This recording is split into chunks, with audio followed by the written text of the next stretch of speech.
Word from the Lord. We're going to talk just for a few moments about, this is a favorite text I like to use out of Luke chapter 22, and it's a familiar text talking about when the Lord was talking to Peter. In chapter 22, verses 31 and 32, and it reads like this. And the Lord said, Simon, Simon, behold, Satan hath desired to have you, that he may sift you as wheat. Verse number 32. But I have prayed for you, that thy faith fail not, and when thou art converted, strengthen your brethren. I want to talk for a few moments about convinced and converted. Convinced and converted. When we start talking about conversion, everybody likes to talk about conversion. I've been converted. I've accepted Christ and I'm converted. Converted simply means that I've changed my form. I'm going a new direction. I've taken on a new belief.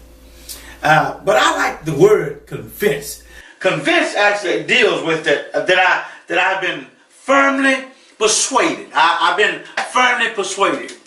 When one is converted and when I'm taking on this new direction, that's wonderful. But until you get convinced, you can never be really converted. Now I know we like to talk conversion because we like that with our religious status. Now, I've been converted. I've accepted Christ, and that's wonderful. But I like convinced because the persuasion has to take place first. That I'm firmly persuaded about this. Because if you get persuaded about something, then I really don't have to worry about the conversion part of it. Don't you remember in Job chapter 1 and 21, when Job says, naked I came into this world, and naked I'm going to return. God giveth and God taketh away. Blessed be the name of the Lord. How did Job say that? Where did that come from, that he was able to say that? Job had been convinced and converted. Once he's convinced and converted, then you don't have to worry about anything. You see, once conversion takes place, it has to have something behind it. My convincing is behind my conversion. It's interesting. In Acts chapter 26, in verse number 28, when Paul was dealing with the King Agrippa, and he had told him about the story, I'm on the Damascus road, and all that happened to him. He said something interesting. He said, you know, Paul, let me paraphrase this. You've almost persuaded me.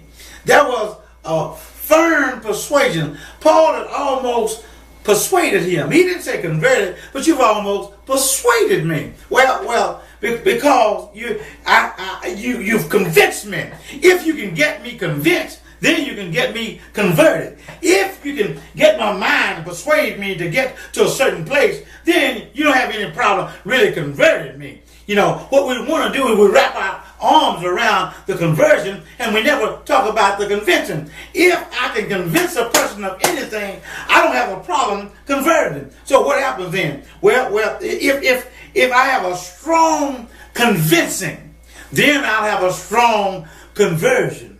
Then if I have a strong conversion, guess what's going to happen? Well, I have a strong Christianity. Well, strong convincing, strong conversion, strong Christian. When you do all three of these, when you're convinced, converted, and then you'll be a strong Christian. That's why Paul, let me tell you something. You're a great man, but Paul had to be convinced on the Damascus road. After he was convinced, then he's converted.